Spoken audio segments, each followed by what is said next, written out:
Hello there everyone, it's Aiden here from Push Square with my personal top 5 best PS5 games of 2025. This is not our official Game of the Year poll, that will come on January 1st, so be sure to subscribe to the channel so you don't miss out on that. But this gives me an opportunity to really just talk about the games that captured my attention across the year, so let's get into it with our number 5.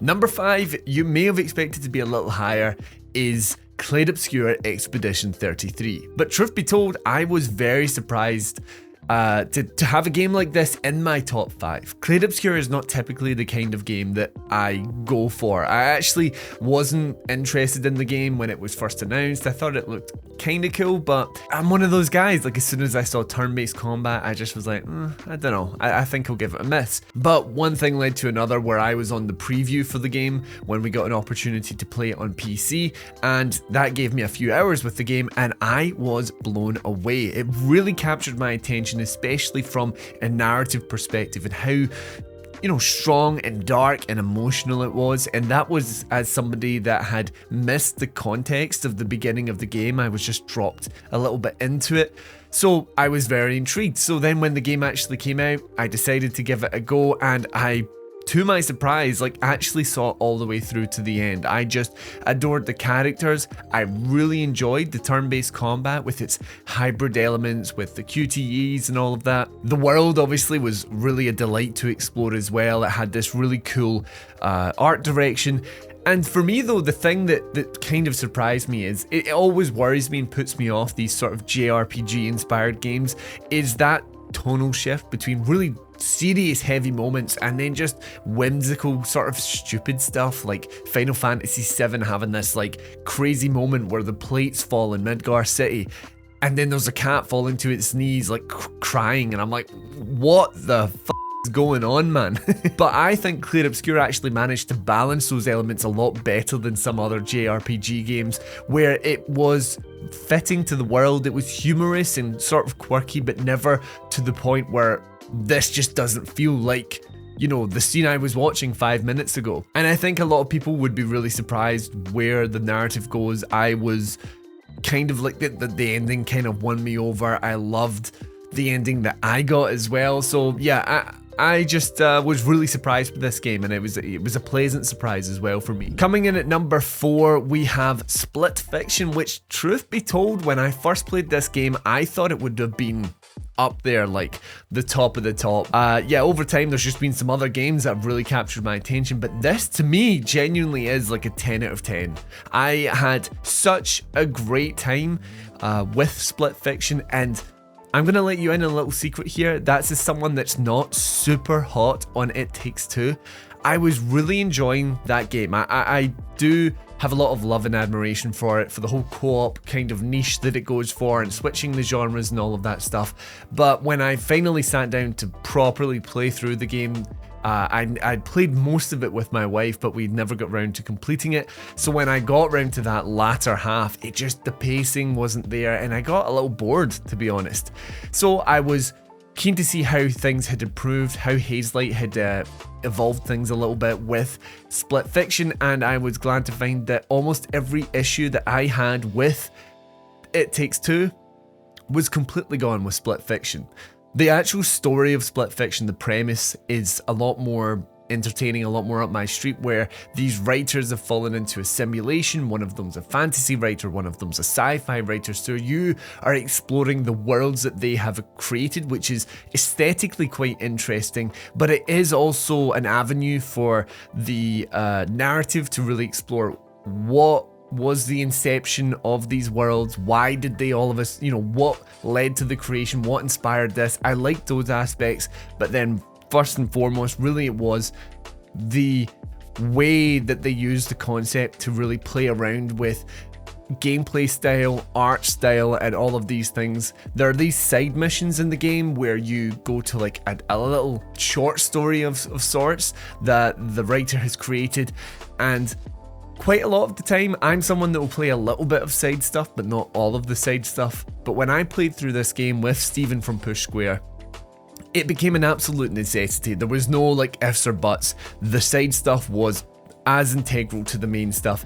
And it just meant that across the 12-ish hour campaign, it was so fun and it kept you on your toes, and it was a lot more challenging as well, which might be a bit of a turn off for people that are playing with non-gamers like I originally did.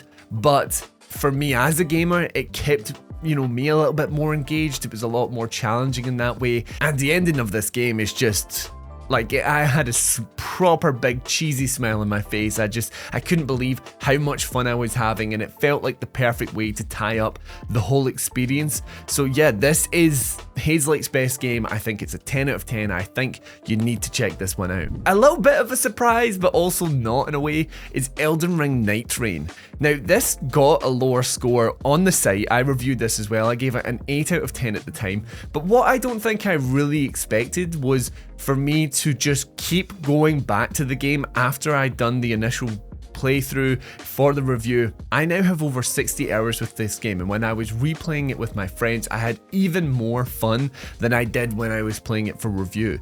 The way that it manages to basically take the Elden Ring experience and streamline and condense it all into almost like easily digestible 45-minute sessions. Some of you may think that that's actually a bad thing. I get how it would sound, but having it as this like offshoot, it's not a replacement for Elden Ring. That is its own level of masterpiece in my mind. But this allowed me to take the co-op aspect that I loved so much of the base game and made it far more accessible and far more like action-packed in that sort of online multiplayer way. It takes elements of the roguelike, of the battle royale with the circles, and every session that I play, even 60 hours in, I'm on the edge of my seat, I'm locked in, I feel like every second counts. The boss designs are great, the way that it maybe shifts from one run to the next where something happens that didn't happen before. I love the streamlined build crafting as well, and when you finally go to fight one of those Night Lords, it is so intense. It's so like, oh man, like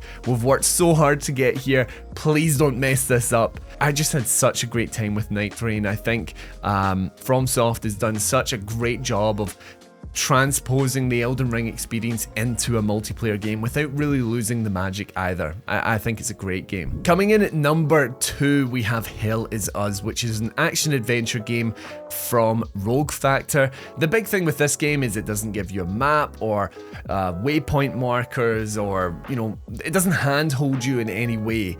And with that sort of gameplay philosophy, it throws you into this world that's in the throes of a bloody civil war, but the focus of your investigation is really stuff that has happened thousands of years prior. What that led to is a game that kind of forces you to pay attention to the world, pay attention to what the NPCs are saying, what you're finding and picking up, and piecing that all together to delve deeper into the sort of mystery of this fictional country, Hadia. I think that has a way of maybe sounding more hardcore than it is, because the actual environmental design, the level design, the way that the NPCs interact with you, it makes it all feel like intuitive and natural, where it's not obvious, like you have to pay attention to a degree, but it's so well designed that it's not hidden and you're just going back and forth.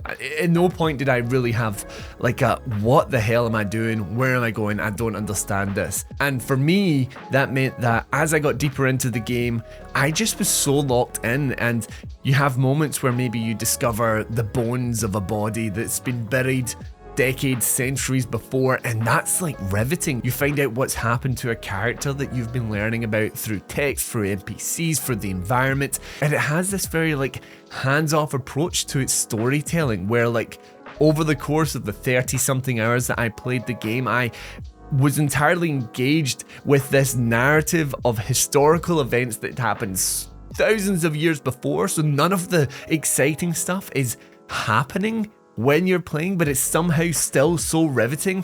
It's kind of hard to explain, to be honest, and I haven't even really touched on the combat, which has its issues, but I think never really detracts from that exploration, investigation, gameplay loop. So if you're looking for a game that kind of forces you to pay attention to its world and to its mechanics, then I really would recommend Hell Is Us. It is such a unique sort of game. But my game of the year, the number 1 of 2025, it may not be a surprise to most of you, but it is Arc Raiders.